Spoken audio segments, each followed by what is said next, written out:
अस्सलाम वालेकुम people, welcome to defence outpost. तो आज एक दो काफ़ी इंटरेस्टिंग टॉपिक्स के ऊपर बात करेंगे। पहला तो बलूचिस्तान से एक काफ़ी इंपॉर्टेंट और काफ़ी एक अच्छी अपडेट आ रही है कि हमारी जो फ्रंटियर कोर बलूचिस्तान है यानी कि एफसी बलूचिस्तान, उन्होंने रिसेंटली एचआईटी यानी कि हैवी इंडस्ट्रीज टेक्सला का जो एम्स मोटर सिस्टम है यानी कि एडवांस्ड इन्फेंट्री मोटर सिस्टम, उसको अपनी सर्विस में इंडक्ट किया है। और इवन इसके जो ऑपरेशन है उसकी वीडियोज़ भी इस टाइम के ऊपर हमारे पास आई हैं। ये इस टाइम के ऊपर बलूचिस्तान के किसी एक अनडिस्क्लोज्ड एरिया में इस एम्स मोटर सिस्टम का जो यूज़ है एक्टिव कॉम्बैट के अंदर किया जा रहा है। और काफ़ी एक्सेप्शनली यहाँ पर इसने जो हैवियर कैलिबर के राउंड्स हैं, जिस तरह के 120 के मोटर्स हैं, उनके ऑपरेशंस को काफ़ी अच्छे से हैंडल किया। और एफसी की इवैल्यूएशन के बाद वो इसकी जो पूरी परफॉर्मेंस है उससे काफ़ी ज़्यादा इंप्रेस्ड है। ये जो बेसिकली एम्स मोटर सिस्टम है, अब इसका नाम ऑटोमेटिक इन्फेंट्री मोटर सिस्टम है या फिर एडवांस्ड इन्फेंट्री मोटर सिस्टम है, इसके बारे में अभी मुझे कंफर्मेशन नहीं है। कंफर्म करके मैं नीचे कमेंट में अपडेट कर दूंगा, because at the same time ये एडवांस्ड भी है और एट द सेम टाइम ये ऑटोमेटेड भी है। वैसे मोटर सिस्टम्स का आपको पता है कि ये एक मैन पावर ओरिएंटेड मशीन है। इसमें ज़्यादा अमल दखल जो है वो इसके ऑपरेटर्स का होता है जो कि इसको हैंडल करते हैं। बिकॉज सिंपल मोटर सिस्टम की बात करेंगे तो पहले उसको आपको एक स्टडी जगह के ऊपर प्लेस करना होता है, उसके बाद उसकी ओरिएंटेशन को सेट करना होता है, और जिस पर्टिकुलर कोऑर्डिनेट के ऊपर आपने मोटर सिस्टम्स आप चाहते हैं कि मोटर जो है वो इम्पैक्ट करे, उसके हिसाब से फिर आपको अपने मोटर सिस्टम को सेट करना होता है। मैथमेटिकल कैलकुलेशंस इन्वॉल्व होती हैं जो कि वहां पर सोल्जर्स को खुद करनी पड़ती हैं। फिर जाकर आप मोटर्स को फायर करने की केपेबल होते हैं। और जैसे जैसे मोटर राउंड्स का कैलिबर बढ़ता जाता है, ऑब्वियसली सिस्टम का साइज बड़ा होता रहता है, तो मुश्किलात जो है सोल्जर्स की, एक कॉमन सोल्जर्स की, वो फिर उसी तरह से इंक्रीज होती रहती है। जितना बड़ा मोटर सिस्टम होगा उसको ट्रांसपोर्ट करना फिर उतना ही ज्यादा मुश्किल होगा। तो ये जो एम्स मोटर सिस्टम है ये उसी तरह से है जिस तरह से पाकिस्तान आर्मी ने अपनी सर्विस में SH-15 को इंडक्ट किया। जिस तरह से टोड आर्टिलरी से हम सेल्फ प्रोपेल्ड आर्टिलरी के ऊपर आए, उसी तरह से ये टोड मोटर से हम ऑटोमेटेड मोटर्स के ऊपर आए। बिकॉज क्योंकि ये जो एम्स मोटर सिस्टम है ये भी व्हीकल माउंटेड है, तो आप इजीली इसको एक जगह से दूसरी जगह मूव कर सकते हैं। और ये मूवमेंट फास्ट भी होगी, शूट एंड स्कूट की कैपेबिलिटी भी होगी, और सोल्जर्स के ऊपर इतना लोड भी नहीं आएगा। सेम एज इट इज जिस तरह से SH-15 के साथ केस है कि आपको ट्रक को ले जाके कहीं जगह पर खड़ा कर देना है, उसके बाद जो इसके ऑटोमेटेड सिस्टम्स हैं खुद ही इसको फायरिंग पोजीशन में लाएंगे। फायर कंट्रोल कंप्यूटर के थ्रू इसकी सारी कैलकुलेशन होगी, देन आपको सिर्फ राउंड फीड करना है और आपका जो एक आर्टिलरी सिस्टम है वो रेडी हो जाएगा। Same as it is case जो है वो एम्स मोटर सिस्टम के साथ है कि आपको इस व्हीकल को एक जगह पर सेट करना है। सिर्फ जो ह्यूमन इंटरवेंशन है, सोल्जर्स का जो अमल दखल है, वो 3 पॉइंट्स के ऊपर है। एक इसको ट्रांसपोर्ट करने में, दूसरा इसके अंदर डेटा फीड करने में, तीसरा इसको मोटर राउंड फीड करने में। बाकी सारा काम जो है वो ऑटोमेटेड है, ये खुद ही मशीन करेगी और प्रिसाइसली उस कोऑर्डिनेट के ऊपर मोटर्स हिट होंगे जहां पर आपकी रिक्वायरमेंट है और जहां पर आपको जरूरत है।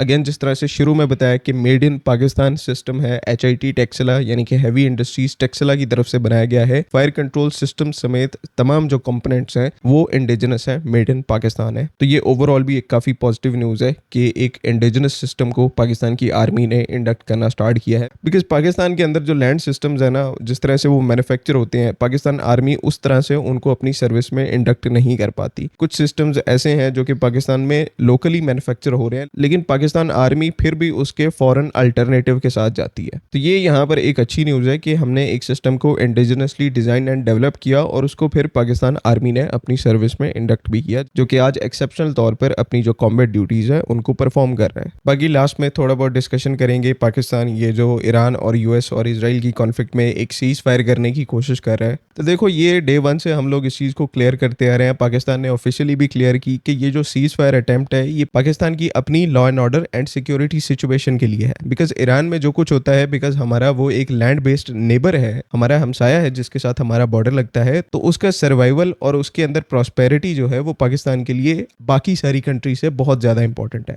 इसी वजह से हम ये जो सीज फायर अटेम्प्ट है वो डे 1 से कर रहे हैं, और इसमें ये हमारी तरफ से नॉन कंडीशनल चीज़ है। मतलब ऐसा नहीं है कि हम इसमें चाहे पार्टिसिपेट कर सकते हैं चाहे नहीं पार्टिसिपेट कर सकते। ये चीज़ ऐसी है कि हमें इसको करना है, हमें लास्ट मोमेंट तक एक सीज फायर अटेम्प्ट जो है वो करवानी है। लेकिन कुछ सर्टेन लोग ऐसे हैं, कुछ कंट्रीज ऐसी हैं कि क्योंकि अब पाकिस्तान क्योंकि मीडिएट करवा रहा है, तो वो डेस्परेटली चाहते हैं कि ये मीडिएशन अटेम्प्ट जो है वो फेल हो जाए और हमें कोई ना कोई एक्सक्यूज यहाँ पर मिल जाए कि हम पाकिस्तान को दोबारा से मॉक कर सकें। सिर्फ पाकिस्तान की हेट में वो यहाँ पर एक डेडिकेटेड पीस एफर्ट को डिमोरलाइज करने की कोशिश कर रहे हैं। इसराइल जैसी कंट्री को ग्लोरीफाई कर रहे हैं, जो कुछ वो इस टाइम के ऊपर लेबनान में कर रहे हैं, और पूरे तरीके से उनको सपोर्ट कर रहे हैं। तो ये कैसी मोरालिटी है कि डिस्पाइट इस पूरी कॉन्फ्लिक्ट से आपको सबसे ज्यादा इंपैक्ट पड़ रहा है। हमारी तो चलो 250 मिलियन की पॉपुलेशन है, आपकी 1.4 बिलियन की पॉपुलेशन है जिसके पास एलएनजी की शॉर्टेज है, पेट्रोल डीजल की शॉर्टेज है, लेकिन डिस्पाइट ऑल दिस नैरेटिव क्या बनाया जा रहा है कि किसी ना किसी तरीके से पाकिस्तान इस मीडिएशन एफर्ट के अंदर फेल हो जाएगा या इस टाइम के ऊपर फेल हो गया है। तो ये कहीं से भी एक रिस्पॉन्सिबल नेशन होने की